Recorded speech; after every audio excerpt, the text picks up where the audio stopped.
Welcome back to week 12 of the head coach episode. I'm here with Yanni. How's it going, man? How you doing, buddy? We got some surprising updates this week. So before we get into the game breakdowns, we're going to do a little bit of housekeeping. We are going to be changing our upload schedule just a little bit. A couple reasons why this is happening. First one being that the trade deadline for standard leagues is over now. I know we had talked about on the last front office episode maybe doing a trade bonanza like special episode. I didn't realize that the trade deadline was going to be over before we recorded again. You definitely want your fantasy analyst to be locked in, and we were locked in. But anyways, so we feel like just half the show is no longer relevant with the buys and sells. So we're going to switch it up for the last 6 weeks. And because we're doing that, we're going to kind of change our other upload schedule too. So from now on going forward, the upload schedule is going to be Wednesday at 8 a.m. You guys will get your head coach weekly start sit STD episode, right? The gambling show, much to Adrian's probably thrill, is going to be moving to Thursday at 8 a.m. will be the upload for that. I guess the theory behind that is the views have dropped off a little bit. We've heard some feedback that maybe Saturday is a little bit too late for you gamblers out there, you serious gamblers. I'm not sure whether or not it's that or desperate housewives have not been watching the show. At any rate, though, we will be moving it forward, getting a little bit better. The number should hopefully be better for you guys. And then Monday at 8 a.m., we are going to be replacing what the free agent episode was with surprise weekly content. What's that going to be? It's a surprise. We don't know yet. um, but it'll vary from week to week. Let us know in the comments if you have anything you want to see. We've kind of been spitballing some ideas here, though. It's going to be good. I think it'll be fun. Last year we didn't make it this far. We didn't make it to past the trade deadline. So yeah, kind of excited to roll that out. It should be fun. But anyways, that's the housekeeping. Let's get into the game breakdowns now. Okay, a game I'm actually really looking forward to just because I do think I kind of said it last week. We're going to learn a lot about the Steelers, but to me, I think we're going to keep learning. The Steelers are one of the more interesting weekly watches for me because I really don't know what to make of the team, right? If they're a good football team, this is a game that they should win, right? But I don't know. There's been some interesting back and forth between the players, between the fan bases, all that good stuff, right? Steelers implied team total at 20, going to the Browns with an implied team total of 16.5. Kind of surprised to see the Browns have one of the lowest implied team totals of the week, but it is a tough defense. Um, for the Steelers, and Ted, I'm sure will have his piece to say about this. Russ being a start is maybe more of a me call, right? I would again, I'll let Ted explain where he's at for it. I do believe Russ is a start this week. I think if you need to stream him, we have a ton of buys. He's a perfectly reasonable QB2 to roll out there. Would I be excited about it? Not necessarily, right? So maybe he's a lower end start, but like he was perfectly fine before the Ravens game, and I think they're prolific enough as an offense that I'm totally comfortable rolling them out there, especially this week. The Browns have had some games where they've really let quarterbacks throw all over them, run all over them. Danny Dimes had a tremendous game against them this year. And then Pickens, currently the wide receiver 3 in the NFL in receiving yards with like 20 to 30 less receptions than the other two guys. Really putting together a great year, really breaking out in a big way. He looks like he absolutely loves Russ, and why wouldn't he? If the touchdown regression hits for Pickens, we might be looking at a crazy last 4 to 5 weeks of the season here. You're certainly starting him this week. Um, Najee ceding a little bit of that receiving work, a little bit of the touches to Warren as Warren gets more healthier, but we knew that was coming. He has still been getting a tremendous workload, had a pretty productive week last week, and the game script should really favor a big Najee week this week. If you're on the fence about whether or not to flex Najee, I would get him in there. I know traditionally the Browns aren't a matchup you want to target, but I think certainly with this usage, with Arthur Smith's offense, and with what the game script could be, I'm rolling Najee out, and I'm perfectly happy to do so here. We're sitting Warren because Warren really gets more of that receiving work when they're trailing. I would be pretty surprised if they're trailing in this one. If the game script goes neutral or negative for them, yeah, maybe they end up doing that a little bit, but we're not projecting that here. Um, for the Browns, a little bit of prognostication, right, of where we think the receiving room's going here. People may feel differently about it, but here's our read on it: is Njoku. You're never sitting Njoku. And then Tillman. We're going to call Tillman a start. I know that Tillman and Judy have sort of alternated who's going off that week. I would guess for Joey Porter Jr., he is going to be fixed on his side of the field, right? Whoever Joey Porter Jr. is matched up on is going to be way less efficient on that particular play. So you might say, well, why aren't Judy or Tillman both starts, or why aren't they both tricky decisions? Tillman's just been a little bit of a better player. Judy's really buoyed by that like 13-point reception he had where the secondary not busted the coverage, but didn't play it right. The safety let him get behind him. So our feeling is that this is a perfectly targetable matchup for the wide receivers, but we prefer Tillman a little bit more. And as I just said, Judy's going to be a tricky decision. And then your sits, it kills me to say this. One, I'm going to sit Jameis. Such a tough defensive matchup, man. I don't think you want to stream Jameis this week. Like Russ versus Jameis isn't close for me. Sit Elijah Moore, even though 2 of the 3 weeks that Jameis has taken over, he's actually been really good. I don't like the defensive matchup, and I don't know in redraft, how desperate are you that you're rolling Elijah Moore out there? Maybe if you want to roster him as your wide receiver 5 or 6, fine. But then the one that kills me is Chubb. I don't know why he even came back at this point in the season. I don't know if they thought they were going to be competitive, if they thought they were going to need him. He doesn't look right to me at all. This is an incredibly tough matchup. I just hope he gets through the year healthy and can maybe get another year to fully rehab and come back. We usually see a much better bounce back out of guys with the ACL the second year from the injury. One of my favorite players in football, one of the best pure runners in the history of the sport. I really hope we get to see him again. I'm a little worried we might not, but for this year, man, and especially in these matchups, maybe keep him on your roster if he's a running back 4 or 5, but I don't see myself being able to start him. And I took a long, hard look at cutting him this week, to be very honest with you. Like I had some roster decisions where I wasn't sure if I wanted to keep him or not. It's kind of where we're at with him. That's what I've got in the game. Yeah, a couple of things on the Browns. I mean, Chubb, I don't know that injury that he sustained was so brutal, right? Like I think it was very optimistic coming into the year that he would even look close to what he has been for the majority of his career. I think an offseason might help him, right? But yeah, definitely sitting him here, especially against a defense that was able to keep Derrick Henry relatively quiet, right? Then for the wide receiver room, I think it is important to note that all of these guys are getting a ton of targets because Jameis is just throwing the ball like crazy. Jameis is airing it out. He will do it for better or worse, whether or not it's a pick or a 400-yard passing game against the New Orleans Saints. He's going to go out there and throw it and give these guys opportunities. To me, Elijah Moore is the sit just because he has the lower value targets, right? He's not getting looked at down the field as much. He's kind of a slot guy. Tillman, I think, jumps off the page as the most talented one, and Jerry Jeudy can get there sometimes, but it's a tough matchup.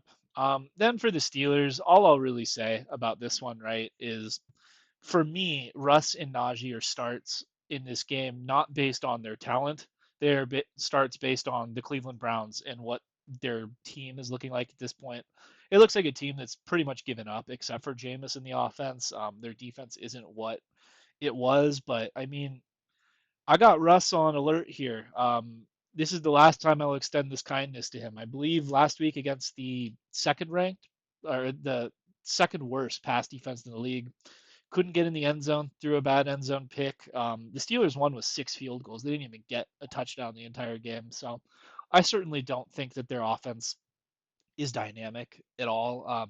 I do like the pick and shout out though. When you are dominating target share like that, when you're the only wide receiver that has a pulse, and I think Pickens is actually a very talented player. I think that he could have a good end of the season. We'll see about the touchdown regression. I think that when you're on an offense that is the Pittsburgh Steelers and Russ is your quarterback, there might not be a lot of touchdowns to go around, but they're 8-2. Maybe I'm just an idiot. I am not coming off that take though. That is the most overrated team in the league, in my view. All right, next we got the Minnesota Vikings going into Chicago to play Speaking the of Bears. overrated, Ted's second most overrated team in the league. They're all just playing. Yep, back to back. The Minnesota Vikings, in my opinion, very overrated. Going into Chicago to play the Bears. The Vikings have an implied team total of 21.5 points. The Bears have an implied team total of 18 points. For the Vikings, we're starting only Justin Jefferson and Aaron Jones this week. We are sitting Sam Darnold and Jordan Addison, and we're going to STD TJ Hawkinson. Then for the Bears, our only starter of the week is DeAndre Swift. Our sits are Caleb, Keenan Allen, and Cole Kmet. And then we're going to STD DJ Moore and Roma Dunze. So let's start with the Vikings first. I feel like this is a little bit easier to prognosticate. Right now, the Bears are the top defense against quarterbacks, and I believe they're fantasy quarterbacks, and they're the top defense, not top defense, they're like 26th out of 32 in terms of like guarding wide receivers, I guess, right? So it's going to be a tough one for Darnold. I think how you beat this Bears team is running the ball down their throat. They have in a lot of games just gotten steamrolled on the ground. I look at James Conner. I look at Josh Jacobs. That's how you attack this Bears defense, which, in my opinion, it's a playoff caliber defense. They're just being let down by their offense. So JJ is a no-brainer, right? Aaron Jones, based on that theory. Sam Darnold, I think that he is strictly a matchup-based start or sit at this point. I get that he is surrounded by all of these exciting weapons, but it's Sam Darnold, folks. I think he like has a 1-to-1 touchdown to interception ratio. The offense has not looked as good as they did the first month. I think the regression's hitting. I still like the kid. Sam Darnold's perfectly capable. He's leading this Vikings team to a winning record, but not the fantasy stud you thought he was. Same with Jordan Addison. It's just he's a very talented player. The issue I have with him this week and why he is a sit is number one, this Bears pass defense is very good. And number two, like his production is just spotty, right? He's tied to a quarterback that, in my opinion, is not very consistent and is already matchup based. He's not getting the volume or targets that JJ is. You're just kind of hoping he gets in the end zone, right, or breaks off a big one. I think there you should certainly have better options this week. And then TJ Hawkinson had the great week against I guess in his first week back, I forgot who they played. But then he had a 3 pointer last week. You could start him. I like him more than I dislike him this week. I still think he's probably going to be a tight end one for the rest of the season, but against this Bears pass defense, you could probably find a better option, right? Like if you're I don't know, if you're a roster that has K Dot, for example, right? I would start him this week. If you're a roster that say has Will Disley, I'd start Will Disley this week. I like that guy. He's been looking really good. If you're a roster that has Jonnu Smith, maybe I'd start him. Those like underperform or overperforming, I guess, waiver wire pickups. I think in a spot start is fine here. Hawkinson will have his starts for the rest of the season, just not a full blown one this week. For the Bears, this is tough, right? Because if you look at the fantasy like projections or whatever, right? If you go into Yahoo and you like open up a player's upcoming schedule, it will tell you like the rank that the defense is against. Whether it's the run, the pass, it's all based on positions, right?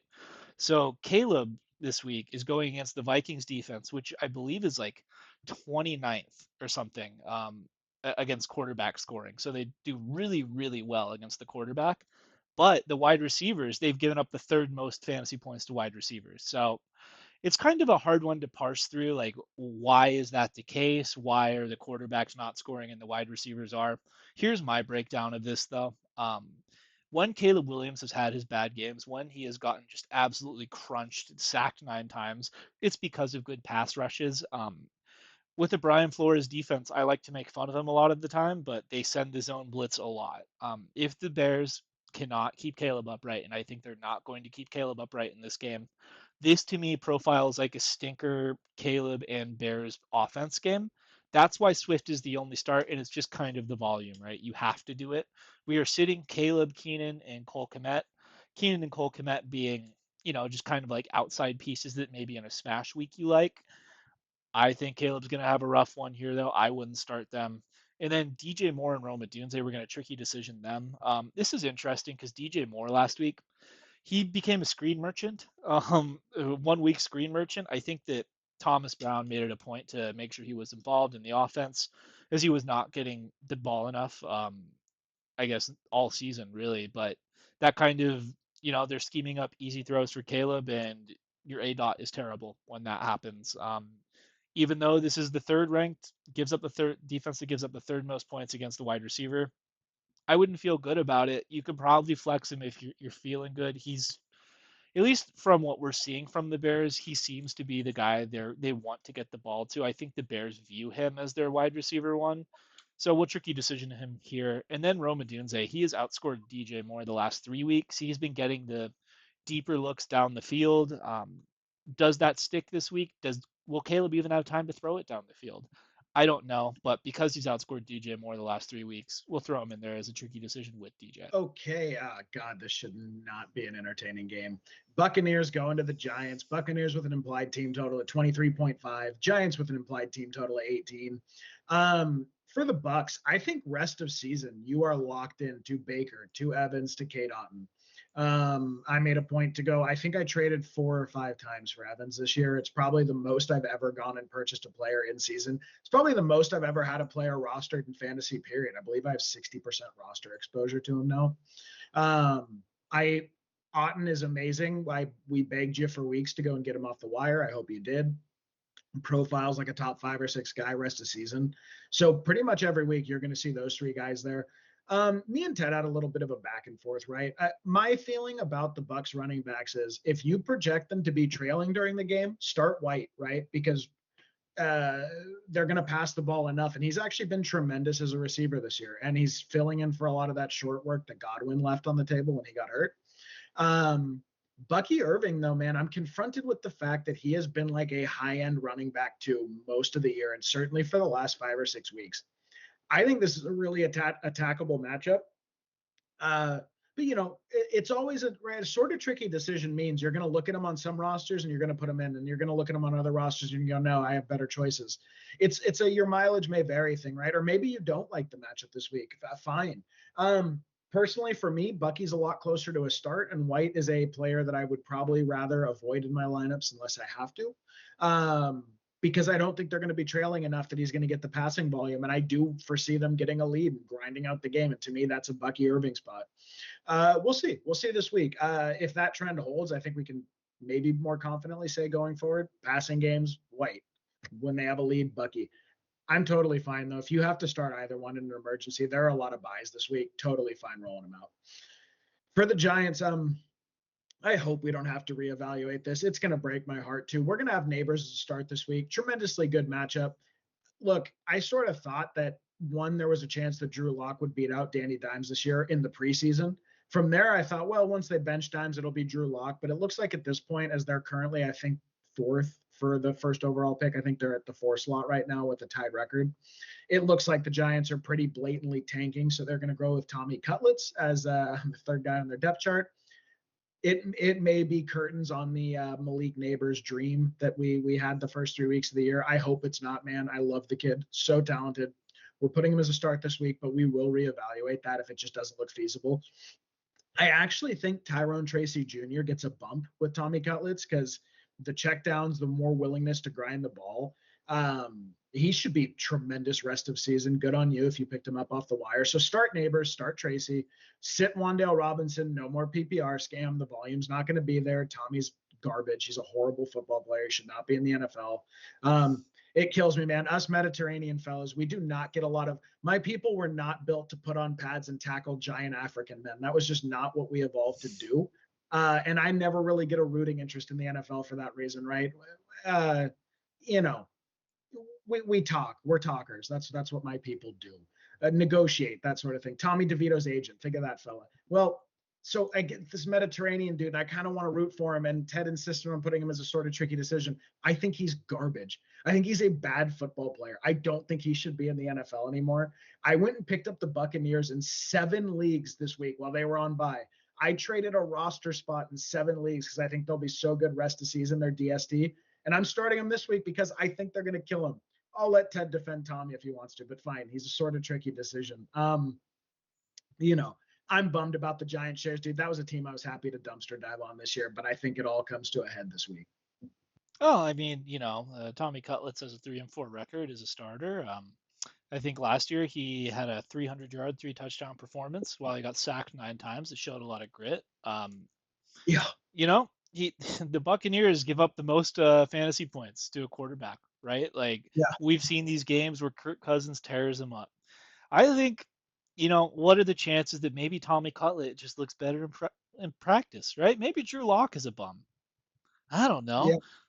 I think he's worth at least a tricky decision here. Let's see what happens, right? Like I will say this though, if Tommy Cutlets looks like ass here, right, and if the Giants just look terrible, your neighbor shares are toast. You might get something from Tracy going forward, but this is kind of do or die. We'll see what Tommy Cutlets has, man. I'm excited. I think he'll have a good one here. Then for the Buccaneers, really, all the I was the one who kind of pushed on this to put both Rashad White and Bucky as tricky decisions. The only reason being that the strength of this Giants defense has been in their defensive line. They obviously have given up big weeks to certain running backs, like Chuba Hubbard carved him up in Germany last week.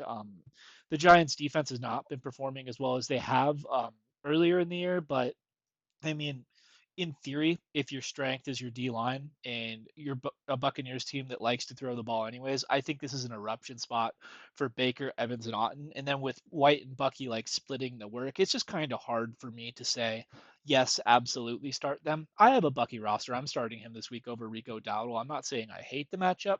I just didn't think they were locked and loaded starts. Like they could be other weeks. All right, next we got the Patriots going into Miami to play the resurgent Dolphins. The Patriots have an implied team total of 19.25 points. The Dolphins have an implied team total of 26.25 points. For the Patriots, we're starting Ramondre Stevenson and we're starting Drake May, and we're going to tricky decision Hunter Henry and Pop Douglas. Then for the Dolphins, we're starting Tua, we're starting A-Chain, we're starting Johnny Smith, and we're starting Tyreek Hill, and then we're going to tricky decision Waddle. So let's start with the Dolphins here. I think this one's really interesting to talk about, right? Jalen Waddle, man, it has been the fantasy season from hell for him. I don't think he's dropped off at all as a player. I still think he's a very good player. He's just not getting the looks right now, and I think that Johnny Smith's emergence is coming at the cost of some of those Waddle targets. So tricky decision because in theory he could get there, right? I think it's hard to just say sit Jalen Waddle with Tua in there because we've seen their history and kind of what they've done together, but the production is not there. I have one Waddle roster. It's desperate enough where I need him in there. I don't feel good about it. I guess you just got to pray, right? He's only getting like 4 or 5 targets a week. You just got to pray one of those goes for a long touchdown. Tua, he's been okay. He looked better last week, but it's still a little shaky against a Patriots defense that has been good at times. There's been other times they haven't looked as good. It just kind of depends. But with all the Dolphins' weapons, I don't think we can prognosticate him as a sit. Devon Achane, probably the player that has given me the biggest FU this season. Last week, I think he had like almost 20 touches at halftime. The Mostert thing is completely over. It's now Jalen Wright mixing in for a couple of carries a game, but Achane's getting the targets. He's getting the work rushing. He hasn't necessarily been as efficient rushing the ball this year. I think that could be due for regression, though. He still has the speed, right? If he has the opportunities, it could be there for him. So no reason to sit him this week. Johnny Smith quietly been a stud. I think he got like 25 points last week. He's been getting the targets. He's been getting the work. Put him in there. I would say locked and loaded tight end one this week. And then Tyreek Hill, been a little disappointing this year. I think his only 100-yard game was week one after he got arrested. It's been kind of slow for him. I think that his Tua gets more weeks under his belt, though, after the concussion. Tyreek Hill has more upside to start looking like the Tyreek Hill we've seen him be. I don't think he's any worse of a player. I just think that the Dolphins' season has been weird, and he's kind of been a victim of that, I guess. Then for the Patriots, this one's pretty easy, right? Ramondre Stevenson, he is the centerpiece of the offense. This Dolphins defense, I think they're a tad overrated, but they have played good at points this year, right? They kept the Rams out of the end zone. That's certainly a more high flying offense, I would say, than the Patriots. We're still going to start him though, just because of what his role is. Drake May is a full blown start, man. The kid's dynamic. I love watching him play football. He really I think the NFL is better when you don't have these just complete bummers of teams that you have to watch sometimes. Drake May makes this Patriots team watchable. I think that they got a really, really good one. It's funny because Bill Belichick during the draft, his analysis was that Drake May was not ready. He did not like the Drake May selection at all. Maybe it's a good thing Bill has moved on and he's not the GM anymore. Then same thing with Hunter Henry and Pop Douglas last week. They're the most likely to lead the team in targets. They're the pass catchers you want to have. But, especially in a tough matchup like this, I don't love it. You could flex them if you're desperate. I don't particularly love any of those. I don't particularly love those plays though this week. What do you think, Yanni? Yeah, that's right about the Henry and Douglas thing. They're much closer to sits for me. Mhm. And then sadly, Waddle is much closer to a sit for me. He's like an emergency start. Um, it's really a bummer. Really a bummer how his season's going. Yeah, I think hopefully next year will be better for him. I think with the full Tua off season. Okay, Titans going to the Texans. Titans with an implied team total of 16.5, one of the lowest of the week. Texans with an implied team total at 25. For the Titans, Pollard's really dropped off since Spears came back, but also the offense has regressed in general. It's really a bummer. But the one shining bright spot on that whole team is Calvin Ridley. Calvin Ridley is full blown breaking out there. He had a 50-yard touchdown called back last week. Otherwise, I believe he would be the wide receiver one overall for the last month. He's close though. He's up there. He has absolutely gone off. Whether it was with Levis or Rudolph, it looks like they've really dedicated to getting their money's worth on that 18 million they gave him, and they absolutely should. He's like close to a weekly starter for me. You'd have to have an amazing roster where you're not starting him. I have two rosters where I can't start him, by the way. But this week you're definitely starting him. Amazing game script, and again, until this cools off, like I'm gonna ask you guys to go ahead and force him in your lineups. Even though they'll be trailing, Spears is like, I don't think anyone's realistically starting him in redraft, and I'm leaving him on my bench. You should too. Pollard's going to be a sort of tricky decision, as is Levis. Levis is really more of a streamer, like a if you feel weird in DFS, I would probably rather avoid him, but he's not totally dead. The game script, he's had some upside, he's flashed some upside. Um, and the Titans, I think, are playing just better football overall. So, like, very, very low end sort of tricky decision, closer to a sit. And then Pollard, I mean, I don't know, do you really want to bench him with the upside he's shown this year? And I mean, I have rosters where I have to start him. I think for a lot of teams, you're going to have to start him. So I'm not even saying he's closer to a sit or closer to a start. To me, that is the definition of a sort of tricky decision. If you can sub him out for, like, personally for me, I would rather start Bucky Irving over him this week. Sort of that tier of guys that you're going to be looking at. I would start Pollard over Rashad White, to give you an idea, right? So it's he's just in a weird tier for me. I think he'll come back around, by the way, but he's had a couple rough weeks here. For the Texans, look, man, exactly what you asked for, right? Really nice and concentrated skill position players. Mixon, currently the RB1 overall in points per game this year. Collins, who was on pace to be the wide receiver one overall before his injury. And Tank Dell sort of takes that role of like that nice, high upside flex play, low end wide receiver two, somewhere in that range kind of player. He should be there rest of season with Diggs out. The more surprising things are in the tricky decision of CJ. I'll get to that in a second.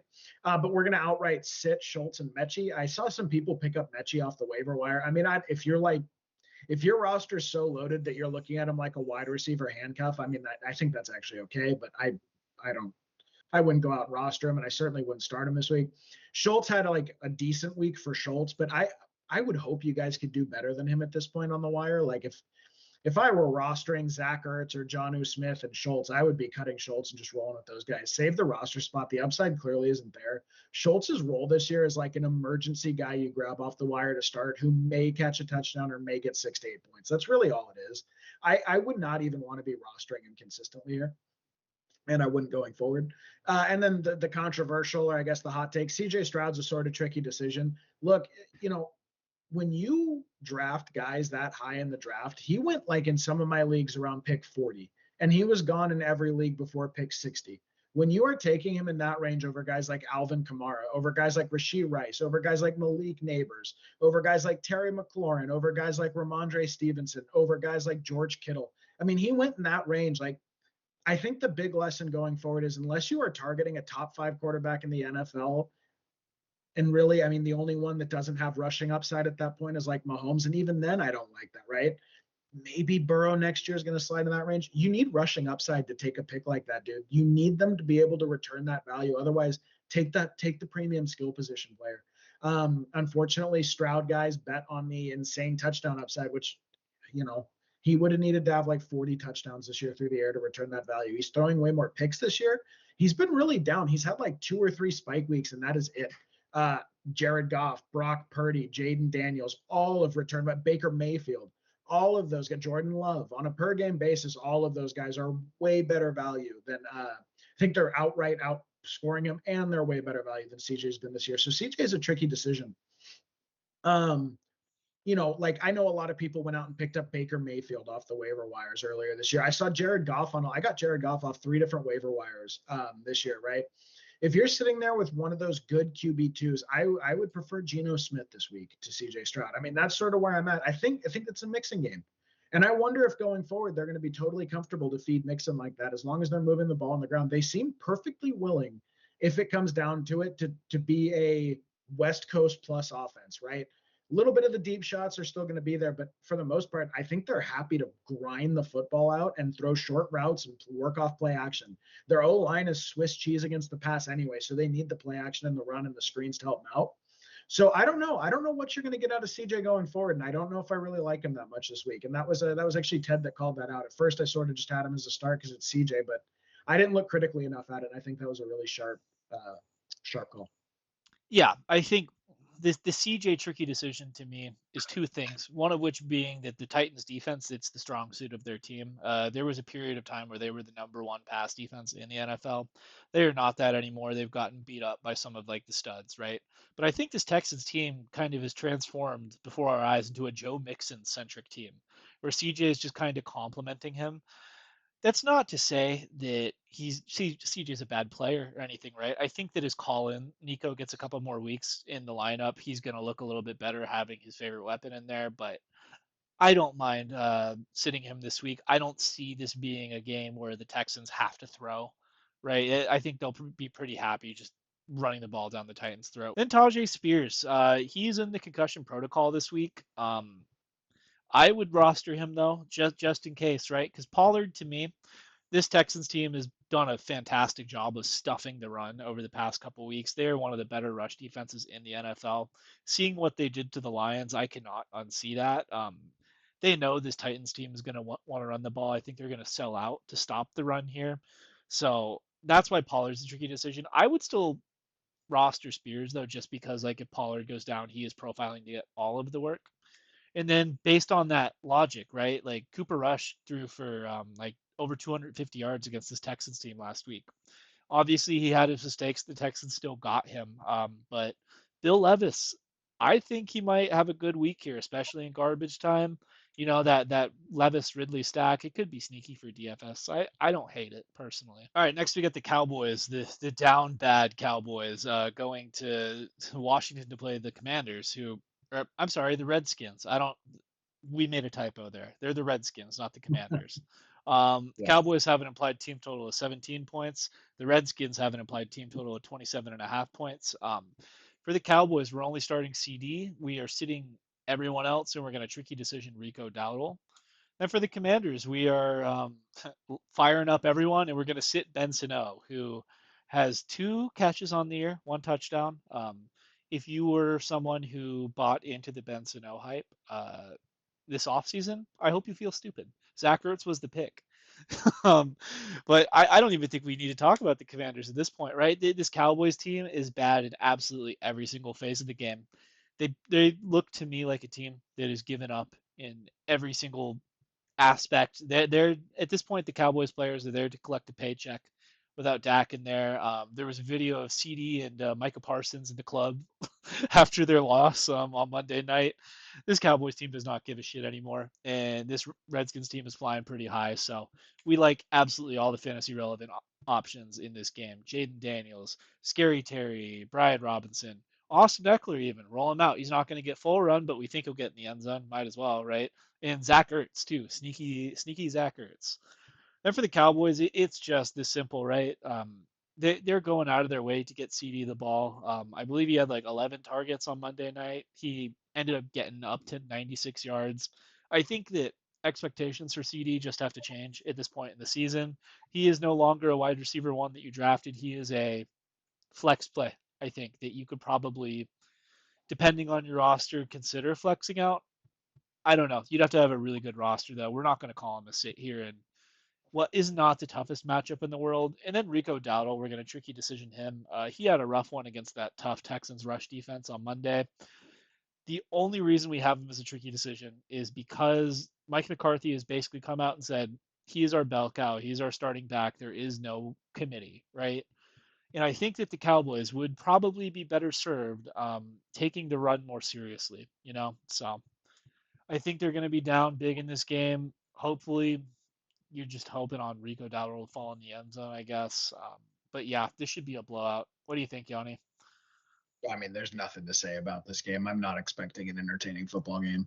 How about Teddy Boy calling the Cowboys collapse in week 4? It was pretty good, huh? That was a great call, dude. That was a great call. I do wonder if it's like over. Like, Yeah, it's over. It's over. There's no way they can continue to do this. I'm surprised Mike McCarthy still has a job. Actually, I would have oh, fired him after Monday, to be honest with oh, you. you're talking about the season, dude. I'm talking about Yeah. like big picture on the Dak Prescott era. Like, I'm wondering if it's done, if they're competing with Dak Prescott's over, and they'll kind of muddle along for 5 or 6 years until they find some young guy, dude. I don't think. Well, how many years does he have left on his contract, right? Didn't they just pay him? They He's have to. They have too much money a tied into five Dak year. and CD. Oh no, 5 year, 300 million. No, they're locked in for the next 5 to 6 years. But I'm saying, like, dude, when you have a 30-year salary cap going to Dak and CD, and like, I would trade Micah if I were them. I wouldn't pay Micah 30 million. Then you're gonna have like 35, 40% of your salary cap and 3 players. Um, yeah, man. I just wonder if they missed their dude when Dak got there, they were so good. I mean, didn't they? I believe they either made the championship or the divisional with him. And there was that whole Tony Romo interview where he said, "I can't believe I'm not out there with my guys." Like, dude, they had a real window there. I'm saying this as a Niners fan. Maybe I'm more talking about the Niners, but they had a real window there, right? Where they had like one of the best lines in football. They had prime Zeke, they had Des Bryant, they went and got CD. Like, they were really rolling for a minute, dude. And it looks a lot like their contending window with Dak is closed, which is pretty incredible. I don't know if I would have paid him that, dude. I don't know if I wouldn't have taken my chances with the Raiders. The Raiders would have given him a bundle for him. I think the issue with Dak, right, and paying him that amount of money is, I think to your point, right, there have been points in Dak's career where he's looked really, really good, right? And I think that Dak is more of a product of the team around him versus someone who can like make your team great, right? When you pay Yeah, him 5 or 6 years, I forgot how much you said it was, $300 like million, right? $60 million a year on average or something That's like that. like a Mahomes level deal, right? And then you pair him with CD, who's another extremely highly paid player. Like, I Yeah. don't think this Cowboys team, they're not going to be able to build the team around Dak, right? So, unless he can elevate his play, which I think probably at this point in his career is probably too late to do that, right? Like, tough spot for the Cowboys, man. They kind of feel they're feeling to me like the Saints were feeling a couple years ago, right before Sean Payton split, and the books just the talent wasn't there, and the books were just cooked. I think it's going to be a couple of years at least where they're kind of just plodding along here at the bottom. It's funny because like you'd think that if the Cowboys fire their coach, that would be an awesome job for someone to take. I don't know who would want to sign up for that. No, no. Okay. Oh God, man. It's some dude that I don't. Ted disagrees with this. Maybe that'll be an interesting one to do for one of our bonus things. I feel like the product on the field has been just bad this year, and that's like I'm biased, right? Because that sentiment all of a sudden has crept up all over social media, right? Maybe I'm just getting influenced by me. I really have not enjoyed a lot of football this year. Like, I feel like there have been a lot of games that have not been satisfying, and this game is garbage. The Chiefs 27 implied point team total going to the Panthers was 16.5, another 16.5 implied team total this week. I It's just bad, dude. It's been a bad product this year, and this week is going to be full of games that are bad products, and I'm not looking forward to it. And this is a stupid game. We know what's going to happen. The Panthers should just politely accept the loss and, like, I don't know what the alternative is, but I'm not looking forward to it. There's too many of those games this year, dude. There are like 5 to 10 teams that are just flat out uncompetitive. This is one of them. We're doing too much other talk outside of the fantasy stuff, but dude, there's like a lot that's been on my mind with the NFL this week. I was really annoyed with the last few primetime games. Uh, Not you know, the Bengals was good. But okay, Mahomes, Kelsey, Hopkins, Pacheco, who looks like he's making his return this week. This is a really soft matchup. I want to start all my Chiefs. I know Mahomes has been a little bit up and down, right? But I mean, certainly in a matchup like this, what are they going to do to stop him? The only risk is that they rush too many touchdowns in, but I'm perfectly happy starting Mahomes. There are actually very few quarterbacks who I would roll over him. It's probably not even realistic that you're looking at sitting him. Kelsey looks like we have some vintage Kelsey for the rest of the season. Looking forward to it. Hopkins, a little bit up and down, right? I don't know how much they'll be forced to pass here, but should Mahomes throw a passing touchdown, it'll be Hopkins or Kelsey. Most likely, I like them both. And Pacheco, Hunt has actually been like one of the 5 or 6 least efficient running backs in football in terms of explosive plays and on a per touch basis since he took the rollover. And what social media has been screaming for is imagine Pacheco with that Hunt volume. And that's sort of what you drafted him for in the beginning of the year. I don't think they would be bringing him back for this week if they didn't feel like he's totally healthy and ready to roll. I think that has to be part of the thinking because it's not like they need him here this week. So I'm presuming he gets full run, which makes him a great start. Sort of tricky decision on Hunt. I probably would prefer not to start him, but if you really are in an emergency spot, he's like in that Jalen Warren tier of starts. You know, you throw him in there and hope he gets 5, 7 points, touchdown if you're lucky. You know, maybe he splits work with Pacheco if they don't want to give him fully. So he's not totally dead, but I would really rather not be starting. I pulled him on my only Kareem Hunt roster. And then Worthy had a pretty good week last week. He's had some like missed deep balls where it looks like he's going to go up. Whatever's going on, maybe it's that he can't get off press coverage. He's too small of a guy. It just has not clicked for Worthy this year. And unless it's a game where they really need to be airing it out like they did against the Bills last week, I have no interest in starting him. I would not get him in. Like, dude, you're desperate if you're putting Ridley in against or Worthy in against the Panthers. It's a really soft defense. It may go right for you. Why would they need to air the ball out here? I think they're going to run the ball. They're going to do play action. Kelsey and Hopkins are going to eat them alive on short routes. Maybe they do take a shot or two to Worthy. I just don't see it being something you want to bank on by putting them in your roster and redraft. For the Panthers, really boring, man. Even though Brooks is coming back, you are absolutely starting Hubbard this week. And unless it looks like it's a 50-50 split where Hubbard is relegated to just a receiving role, something would have to really change rest of the season with how good Hubbard's looked for him to become unstartable. I think the worst case scenario is he becomes a flex instead of that locked in RB2. But he's looked so good this year. They went and paid him, they extended him, and they've pushed back Brooks's window like 3 times. So until further notice, you are absolutely starting Hubbard, and that is the only Panther we are interested in starting. I know Legette's flashed. I believe Adam Thielen is back this week. I know they've had that rookie tight end that's flashed. Bryce Young's actually looked okay. I know all of that. I want no part of them against this Chiefs here, even with the negative game script, even with the passing. I think it's going to be a really ugly showing, man. I think it's going to be really bad football. So just Hubbard, sit the rest of the Panthers. Let me stand up for my Panthers here. I think that you are right in the sense that this should be an uncompetitive steamrolling of the Carolina Panthers. But I think, let's call a spade here. The Panthers have won 2 straight games, and every single time they win a game, they destroy the franchise that they've beaten. They beat the Carolina, or not the Carolina Saints. They beat the New Orleans Saints, and they finally fired Dennis Allen. They beat the New York Giants and effectively ended Danny Dimes' career as a starter. I would love to see what happens if they win this game, what they can take from the Chiefs, what they can steal from their soul. But this Chiefs team is number one against the run. It has changed. Last week it was the Ravens. This week it is the Chiefs. The Chiefs have been excellent against the run. When you have Bryce Young as your quarterback, you need the running game to get going. I am worried. I am worried that the Chiefs are going to be able to stuff Chuba Hubbard here, and then you're asking Bryce Young to carry your team and keep up with Mahomes and the Chiefs. I think it's a tough spot just stylistically. Then for the Chiefs, so I just wanted to point this out. The reason Pacheco and Hunt are on that slide with stars is we're assuming that Pacheco goes. If Pacheco does not go for whatever reason, Hunt is immediately a smash start for me. It's not that he's a dynamic player at this point in his career, it's that this Panthers defense is really, really bad. The Panthers have won a couple games. They've looked good in spots, but this is a bad defense. You target them, you target your guys. Don't be worried about the Kelsey dud performance last week against the Bills. That Bills team kind of they built their defense to stop the Chiefs. That doesn't mean that Kelsey's not going to be involved or is toast. I think he's at his C level game at this point, but against the Carolina Panthers, you fire him up. I wouldn't be surprised to see the Chiefs especially coming off their first loss of the year, right? This could be like the blowout get right spot for them where they actually cover the big number and embarrass another team.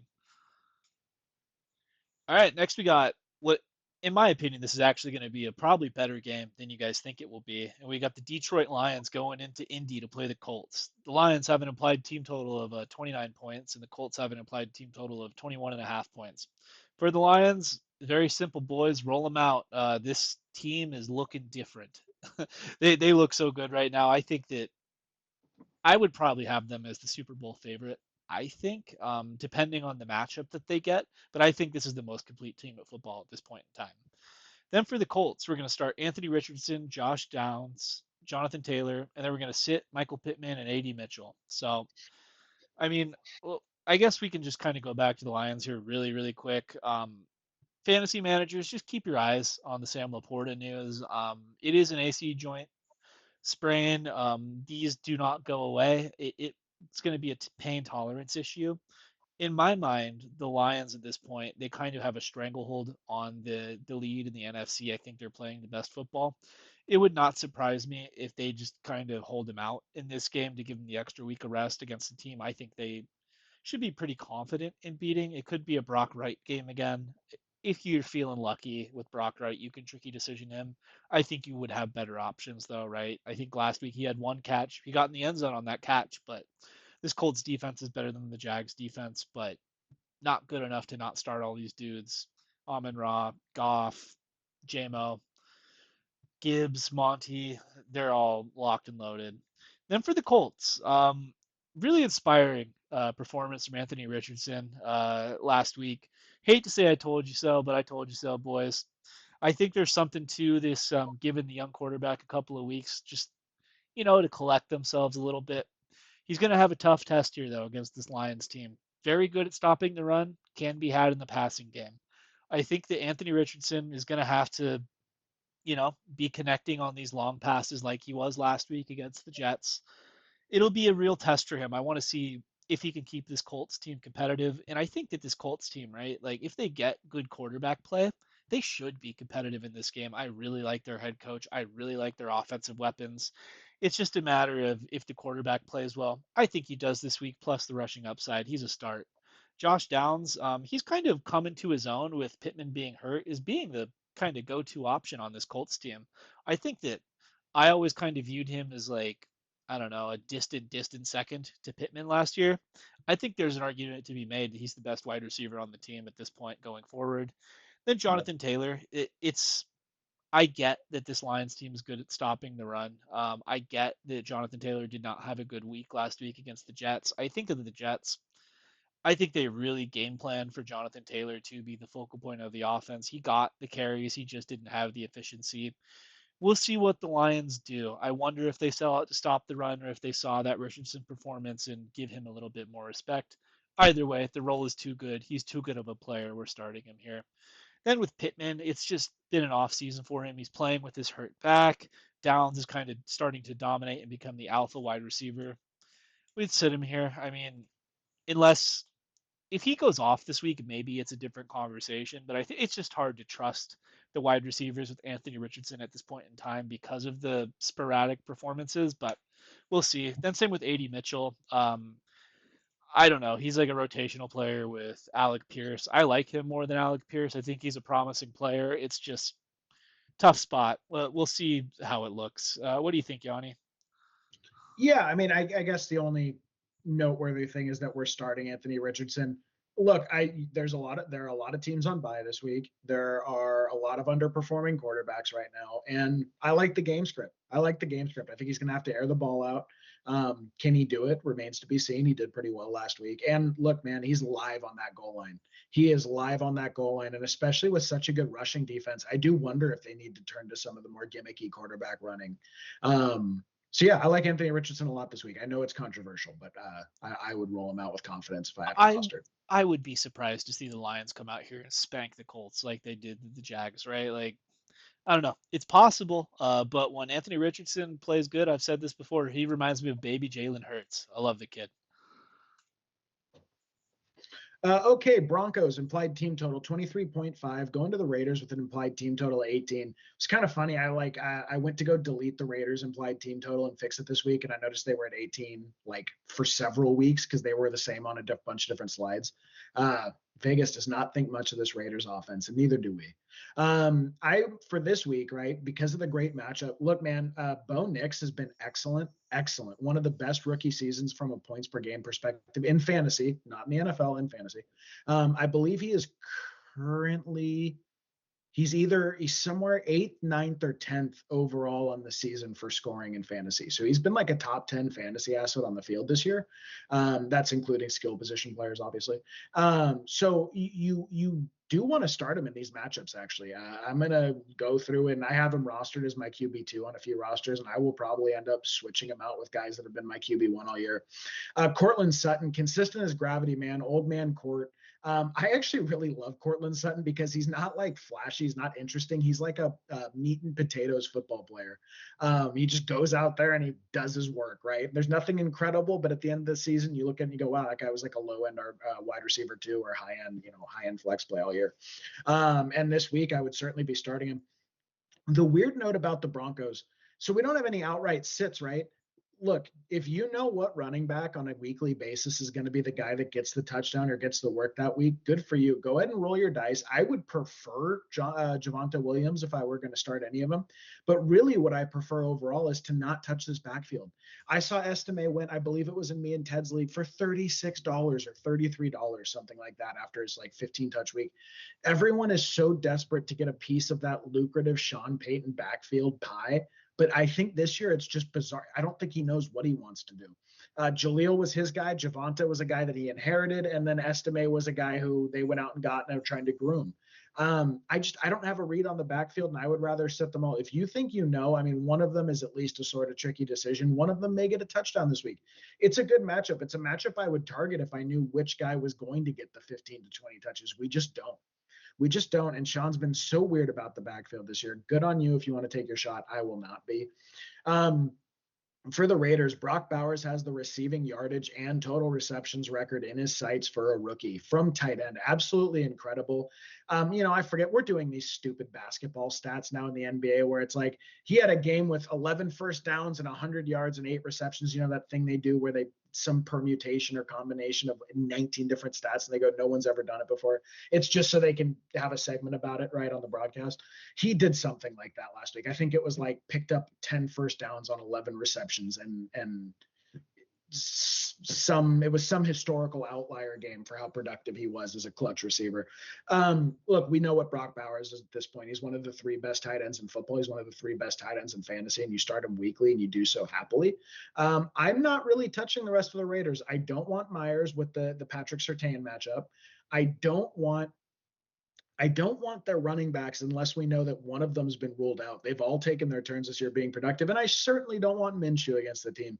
It's just gross, man. It's gross. The Raiders are gross with one beautiful fantasy asset in the middle that I encourage you guys to enjoy having on your team. Good for you. That's what I got. Don't disrespect Gardner Minshew like that. Listen, he's not a start for me in any sense of the word this week. But if you notice the games that Gardner Minshew plays, Brock Bowers' production is way up with Gardner Minshew. Gardner Minshew does a better job of feeding Brock Bowers the ball than Aiden O'Connell or Desmond Ritter. He's not a fantasy start, but you want him in there to feed your Brock Bowers if you are a Brock Bowers roster. Then for the Broncos, I feel like I just must say this. I am not sold on Bo Nix being a good NFL quarterback at this point in time.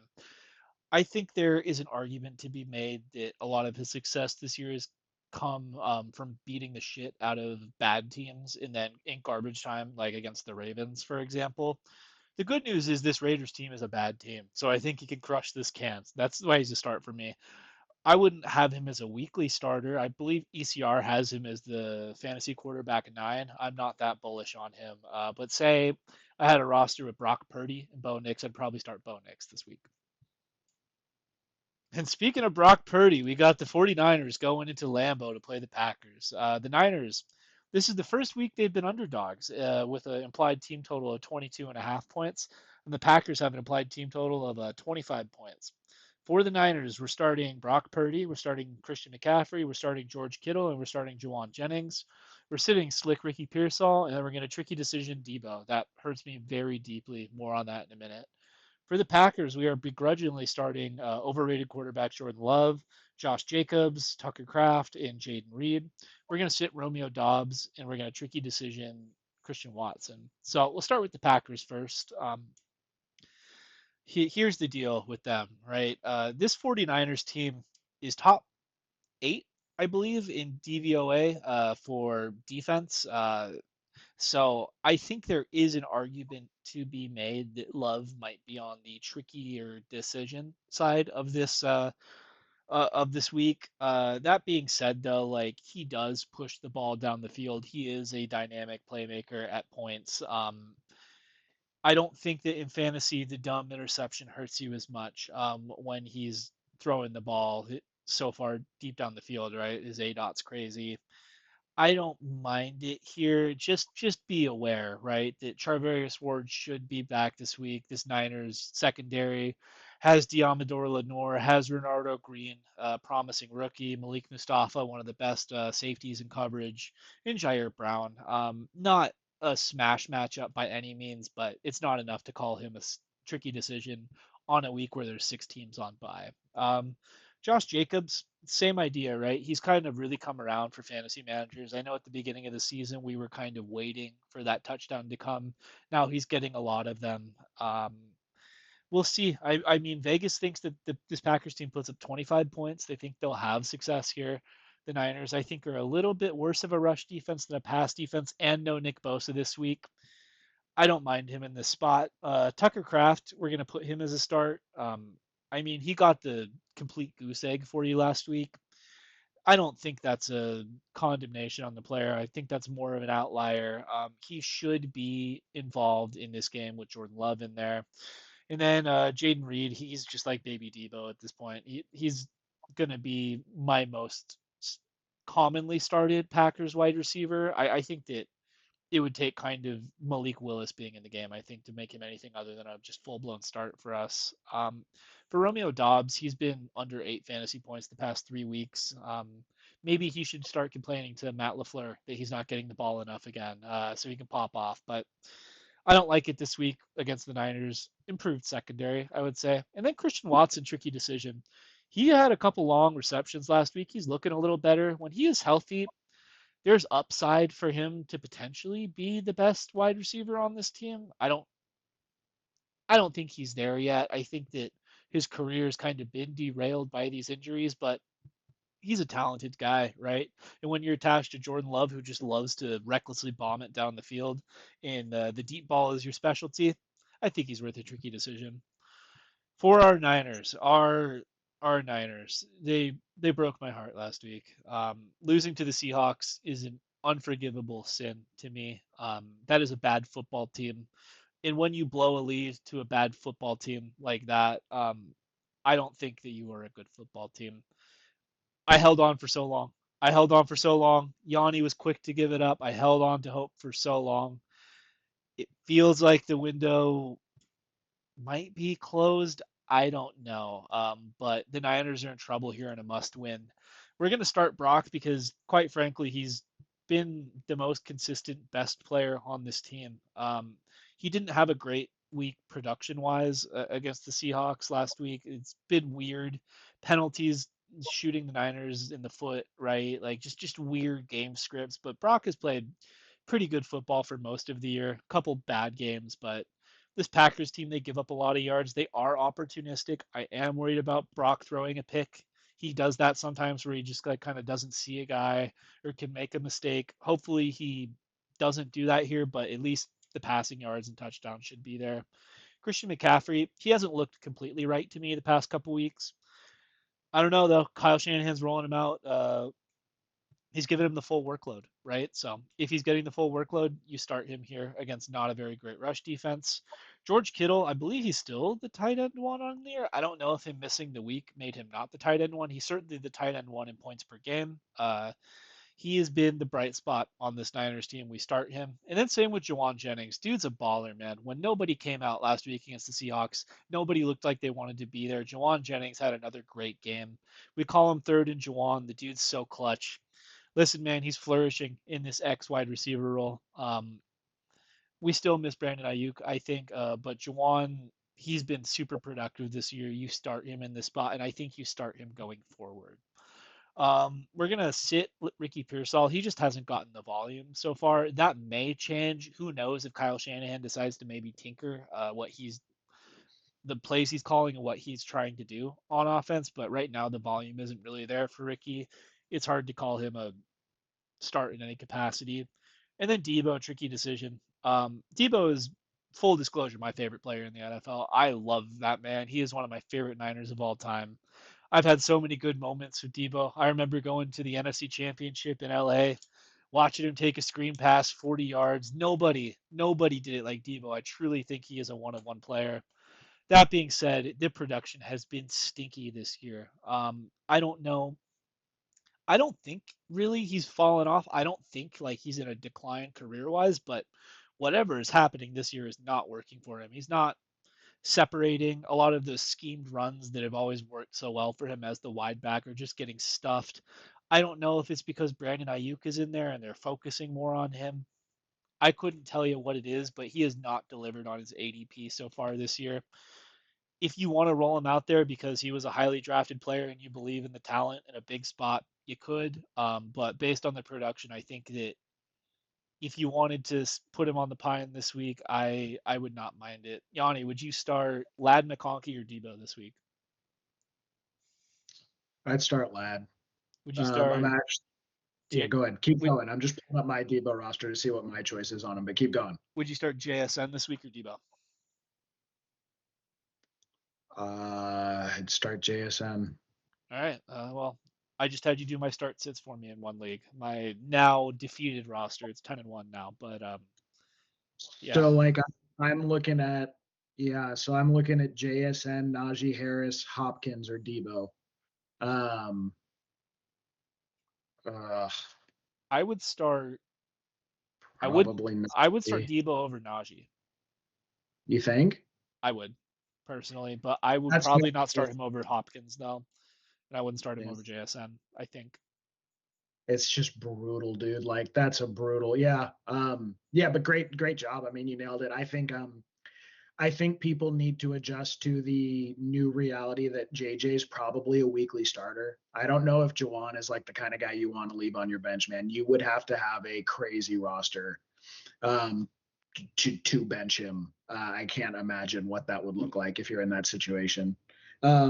It's really been a pretty heartbreaking season for the Niners, and I do wonder if I'm going to say it about the Cowboys. Right, it's the same question. It's just is the window closing? Um, is some of that Shanahan scheme early adapter advantage, right? The first people to discover anything that works, they have a big advantage because they're the first ones to it. And the Niners were the first ones to the Shanny scheme in the NFL. The Falcons were, and they went to the Super Bowl, and Matt Ryan won MVPs, and then they got to the Niners, right? And you just wonder if they're catching up with them a little bit. It's tough, man. CMC's efficiency since he's been back has been horrific, absolutely horrific. And one of the concerns is with the calf injury, what Achilles stress does is it takes away explosivity. And there's a lot of concerns about the Niners, man. I hope they pull it out this week, but it's just tough. It's tough. It's the darkest place the franchise has been in since like pre Shanahan era. I think right now I would say the Niners probably don't make the playoffs. If they lose this game, I would say 100% they don't make the playoffs. I Yeah, know mathematically or whatever, right? Like I believe the difference is 55% to make the playoffs, say the analytics if the Niners win this game, and a 10% chance to make the playoffs if the Niners lose this game. I have it yeah, more like a 0% chance if the Niners lose this game and maybe a 33% chance if they win. yeah. So, That's about right. Yeah. big one. Let's see if they can keep the ownership of the Packers going. Okay, this is actually a game I'm looking forward to just from like a football perspective. I hate that it's not the Niners that are relevant, but like the Cardinals have really been coming up this year and they very well may host a playoff game this year. They have an implied team total of 23 going in to face the Seahawks with an implied team total of 24.5. I was surprised to see the Seahawks get a point and a half here. I have to think that's a reflection of their home field advantage. Maybe there's inclement weather. I didn't check. If it were raining, there's a huge storm. I'm in the very, very northern part of California, almost in Oregon. And there's like a crazy storm, like 40-mile-an-hour windstorm. I don't know. Maybe there's inclement weather that's coming over that part of the West Coast, and that's why.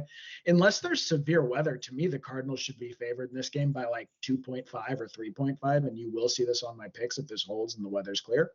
But for the Cardinals, look, we kind of have that dream, what we all dream about in fantasy, what you really want, concentrated offenses. You have Kyler Murray, you have Connor, you have McBride, and you have MHJ. The latter two eat up all the targets. The former two rush the shit out of the ball. Connor gets the bulk of the carries. I know there's been I forget what is the backup, the kid they drafted this year, 33. Trey Benson. Trey Benson. I know Trey Benson has been seeing career highs in usage 2 of the last 3 weeks. So they are like working him in there more. To me, that's just a reflection of their desire to have James Conner be healthy going into the playoffs. They look like they're playoff bound. I'm not concerned at all. James Conner's an animal. He has been so productive. So yeah, man, lock in all 4 of those guys. Start them with confidence. I hope you traded for MHJ when we begged you to. He's got such a nice soft schedule rest of season. I was able to pick up 2 shares of him right at the trade deadline. But start them all, man. Start them all with confidence. For the other wide receivers, those are really frisky DFS throws. I hope that nobody's even rostering them in redraft at this point. I certainly wouldn't be. You shouldn't be either, and you're going to bench them this week. And then for the Hawks, I don't even know if it's controversial. Geno's been pretty good this year. He's only had a few spike weeks, but he's had a really nice high floor. I think, again, assuming there's good weather there, they're going to have to pass the ball to stay in this game. The Cardinals are going to force them to do that. And I actually expect this to be a game that you're going to want to target this in fantasy. It may even be a game that I look to stack in daily fantasy this weekend. And in that spirit, Geno, DK, Kenneth Walker III are starts. And the one I want to highlight here is JSN. JSN, I believe, had 10 receptions on 11 targets this week, something like that. He had like an 11 or 12-point week, I believe, if I'm recalling that correctly. Maybe he did a little better than that. But he had a really good week this week, and that was on the back of, I'm checking while we're doing this here. No, he did better than that. Yeah, so he had 11 targets, 10 receptions, 110 yards, and a rush for 8 yards. That was off the back of the coaching staff saying that they looked at JSN's performance before the bye and have decided to incorporate him much more heavily into the offense. Again, this was a trend that me and Ted had talked about 2 weeks ago. If this offense becomes DK and JSN absorbing the vast majority of the routes, now we'll see what happens when Noah Fant gets back. Geno does like Noah Fant. But if this offense becomes a thing where like DK and JSN are getting 8 to 12 targets a game each, they're going to be wheels up rest of season. JSN, since Geno went down, is, I believe, he's at, in half PPR, he's at 49.5 points in 2 games since DK went down. So yeah, he's been a really productive player. I have a really hard time getting him out of my lineups right now. And I would encourage you guys to, like me and Ted talked about on the last one, looks like we're both going to be rolling JSN over Debo this week, which is pretty astounding to say. And then your sits, Fant's been, I believe he's projected to be back this week. He's okay. He gets some targets. I don't really want to be starting him ever, and not this week. And then Lockett. As long as JSN is getting fed like this, I don't want to start Lockett either. He's a best ball player. He's not a redraft player. And that's what I got for the game. Yeah, I got really nothing on this. Geno. Oh, you know what? I do have something. I think that if this game is inclement weather, it favors the Cardinals. Like, I think the Cardinals are more likely to pound the ball down your throat, right? The Seahawks team, they have trouble stopping the run. They don't really block very well for Ken Walker. I don't know. I really like the Cardinals in the spot. This will be a bet of mine for sure. All right, next we got the Eagles going into LA to play the Rams. The Eagles have an implied team total of 25.5 points, and the Rams have an implied team total of 23 points. For the Eagles, go, go, go. Start everyone there is. Great matchup for a bunch of studs. And then for the Rams, we're going to start Matt Stafford, Cooper Kupp, Puka Nacua, and Kyron Williams. Then we're going to sit Colby Parkinson and Jimmy Garoppolo. So We'll start with the not the Rams. We'll start with the Eagles here first. This is very easy, right? This Rams defense is not very good, contrary to Colin Cowherd's belief. It is not a good defense. The Rams make their hay on the offensive side of the ball, so it is Jalen Hurts who has been probably the fantasy quarterback one, I think, this year. If he's not one, he's very close to one, or a very close second. Saquon Barkley, potentially the fantasy running back one or two, depending on where you're at with Derrick Henry at this point in time. AJ Brown, he spent a lot of the year hurt, right? But this should be a good spot to get some Jalen go balls. Devontae Smith, I know he's been a little spotty at points, but I wouldn't target sitting him against this Rams team. He's liable to catch he's liable to get those long balls, right? Just like AJ Brown is. And then Dallas Goddard too. He's been a pretty solid value this year. He doesn't have the spike potential that a Saquon or AJ Brown has, but he's got a pretty consistent 8 to 10 point range of outcomes, right? He should have a pretty high floor in this one, and this is profiling like the Rams may be able to score. We'll see about that, and if they can put up points, right, the Eagles are just going to have to keep their foot on the pedal. For the Rams, before we kind of get into this, right, I do want to highlight this Eagles defense right now is top five against fantasy football players in every single position. They're top five right now in scoring against the quarterback, wide receiver, and running back and tight end. So in theory, this is not an easy matchup for the Rams, but we are still starting Matt Stafford, Cooper Kupp, Puka Nakua, and Kyron Williams, with them all being available. We think that we saw it last week against the Patriots, right? Like this is a nice concentrated offense. You love having any piece of. The only one that I kind of want to highlight is our friend Kyron Williams. I've been a Kyron Williams hater for quite some time now. When he was going in the second round, I said I would not touch him. I have him on no rosters. I've always thought he was not a very talented guy. I thought there was no way. He was just kind of thrust into a role last year, had good production, and that was not indicative of the player he is. Here's the deal, though. The last 3 weeks, he's finished no higher than the fantasy running back 20. He has not been getting in the end zone those 3 weeks with Cooper Kupp and Puka Nakua back. And in theory, right, this is a good Eagles defense. They're top five against the running back. I think that with 6 teams on bye, right, you can't call Kyron Williams a sit at this point. But I have my eye on this, man. Like, if it looks like he's just kind of getting phased out as a distant third option, and this Rams team just turns into a passing team, which I think they really want to be, right, with their two big weapons on the outside. I don't know, man. Kyron might have gotten you to the fantasy playoffs, but he might lose them for you too. Just keep your eye on it. Then sitting Colby Parkinson, I know he got in the end zone last week. Don't chase those points. And then Jimmy G, always going to be a sit for me. He's a handsome fella, but god damn it, I hate that guy. He is a locker room cancer. Fuck that guy. Thoughts on this one? I'm sure there are a lot of LA models that refer to Jimmy as a sit. They just sit on the fella all day. Um, God, man, can you imagine the life he must be living with that $200 million of Niners money? No, so I think it's interesting. Just like we saw with Benson, Corum has seen an uptick in his touches. And by the way, maybe it's that I'm way too high on Blake Corum. I actually think Blake Corum's a better football player than Kyron. I think he's like a truly talented player. Dude, his vertical cutting and the way he had one last week, man, where he hit the hole and jumped out right and cut it out really aggressively. I love Blake Corum. So I do wonder. I mean, it's fair to ask. I was a Kyron fan when he was drafted. I held him his rookie year when he was injured all year because I was so excited about him, like as a player. I do like Kyron. Like I'm not necessarily trashing him. But what would be interesting to me is less so like are Cooper Kupp and Puka Nakua absorbing so much of the touches that he's not fantasy relevant anymore, because the running game will always be fantasy relevant in Sean McVay's system, like in my opinion.